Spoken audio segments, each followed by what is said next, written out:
All right, everyone, I'm going to take a look at Twinmotion 2020. That's what we're doing today, and I've just opened up my project from my Twinmotion course, which is done with an earlier version of Twinmotion, so I want to look at what some of the differences are. Now, with Twinmotion 2020 release, a lot of the improvements are things that you may or may not notice unless you do a side-by-side comparison. So, for example, the people have gotten higher quality.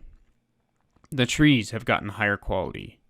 With Unreal or with Epic Games acquiring Megascans, a lot of the vegetation has gotten better, higher quality. For example, the leaves on these high quality trees now have two-sided materials, and they're just higher poly and overall better. You will notice though that if you've been in the course and seen what the project looked like, that some things just look different because they don't translate as well. One thing that I'm really excited about is the fact that the sky model has gotten better, more physically accurate, and it just is higher quality compared to what we used to have in Twinmotion. And the same goes for the GI, and that's a big deal. So for interior scenes where light is going to be bouncing a lot, you can get better results overall. There's better depth of field, there's better glow materials. There's a lot of just little improvements like that that you may or may not notice unless you've used the other version a lot and now you're using this version and you just see that you're getting better results. There are some new features that I really like. Let's look at one of those now. Let's use this floor as an example. So in a floor material, you now have in the color settings, if you sample it with the eyedropper and go into the color settings, you now have grunge settings here, which you can turn up and down. Okay, so you can see it's getting a little variation in there. Okay, so that's kind of a big thing too, to have grunge on materials. You can see I added some on the concrete out here. If I take this, go into color, grunge, turn it up and down. So it doesn't look super realistic, but it does add that slight bit of variation and can break up some of the tiling that might go on in your materials. Okay, so I'd go subtle with that, but it's a nice subtlety. Let's look at the people real quick in the library. So you have posed humans now, which are actually photo scanned people, and they look quite nice. I tried out Glenn earlier. He seems like a nice dude. He's just walking to work, kind of giving a side eye over to this gal here, kind of checking her out without getting noticed, but he's about to fall in the pool too, so I don't think it's going to work out for Glenn, to be honest. Now, the posed humans are going to be higher quality, obviously, than the animated humans, which are also new, somewhat. I mean, animated people have been in here before. These are higher quality. You can pose them. Okay. And then, of course, you can make him dance. Guy's got moves. Okay. All right, so that's nothing revolutionary, except that they're just overall improving the quality of everything, and that is a big plus. Another big thing that I like, and there's a lot of little things here and there.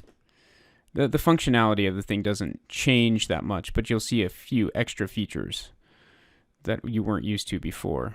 Especially if you've been in the course and I go over every single feature, there's a few new ones that you haven't seen before. And they just offer visual improvements. One big thing is frosted glass, which if you've worked in real time at all, you know frosted glass can be kind of a real pain. It's kind of a difficult thing to deal with. But this frosted glass model works pretty well. And you can just adjust the roughness of it like this. Okay, so get really frosted or not very frosted. Okay, so that's just another small thing that is a big bonus.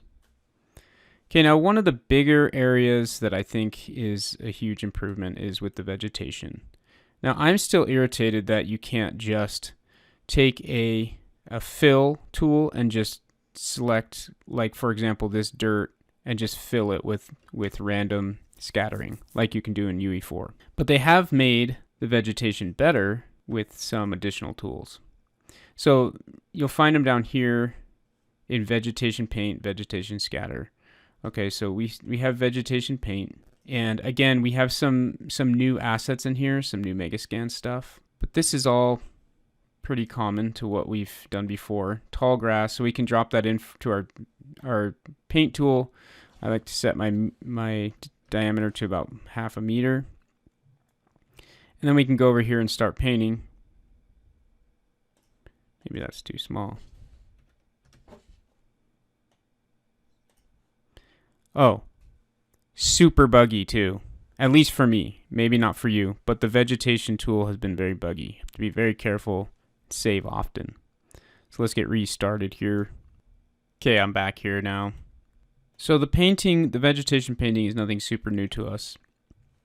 The thing that I want to focus on a little bit is the vegetation scatter, which is basically just you can drop whatever kind of tools or whatever kind of assets you want in here, I should say. So let's say these two. And we can just scatter them like that by pushing on an area.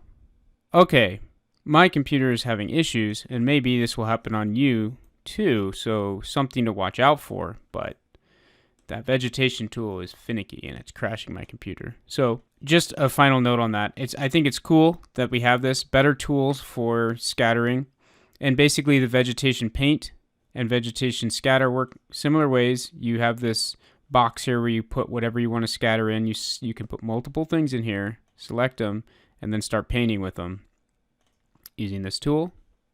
Or you can go back and do the scatter, which is basically fill a giant area with whatever you have selected here. Okay, so if I click, it'll probably crash my computer again, but that's what it does. It scatters things. Okay, if you have the move tool selected and you select on something that has been scattered already, then you have these options, and some of them are new. Okay, so basically this dryness one is new. So if you have a bunch of grasses scattered using the scatter tool or the paint tool, and you go in, you have the option to make it more dry looking grass. Okay, so you can see right in here these flowers changing very, very slightly based on the dryness. Okay. So that works better with the high quality grasses that are now included in here. It's more of a grass thing. And that scatter thing is more of a, it works great for grass or large forests or whatever. You can just keep clicking and it keeps increasing the density of the trees. One other note with the new trees, again, we have high quality trees, right? So let's bring this in here. This looks like an X-Frog tree that I've got in 3D. Probably is. Okay, so we've got high quality trees here. We also have a new parameter of age to go with the trees. So as we do this, it increases the size. And with a lot of trees, it actually will change the way that it's growing too. So you can see as this tree gets older, the branches are more at the top, and as it gets younger, they're down at the bottom. Okay, so it changes in shape. It actually jumps from one to the next. It is an X-Frog tree because there's the young, medium, and old, and you can see it jumping between that. Okay, so that's cool. And you can just turn on growth so that if you do an overall, when you go to export, you can change the overall growth of the vegetation, and if it's on here, then that will be included in that. So similar to the season settings and things like that. Okay, so that's new, and so a little bit better vegetation tools, better vegetation overall, better models and assets, and then a little bit better way to spread it around, scatter it around, and then it has that new growth feature in it. So that's about it. The moral of the story here is that Twinmotion is still essentially the same software, but it is gradually improving with this new version. It has a few new tools, a few new parameters that we can adjust. It has overall better lighting. So a lot of things that's under the hood that we're not necessarily going to see, but it's going to give us way better results as far as renderings go. Okay, so better people, better vegetation, some Megascans assets, better lighting. We have new area lights that we can use. We have better GI. We have a better sky model. All those things are going to contribute to better results. We have grunge on the materials now.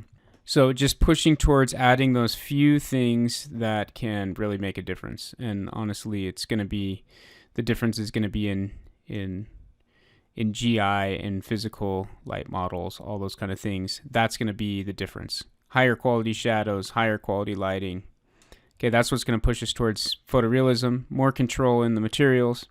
So they're working towards that. They're giving us better assets to deal with, and that's the real benefit of Twinmotion, the huge amount of assets. And I love the fact that they've added some Megascan stuff in there because that's huge. Megascan makes great stuff, and to be able to just drag and drop it like this is kind of amazing.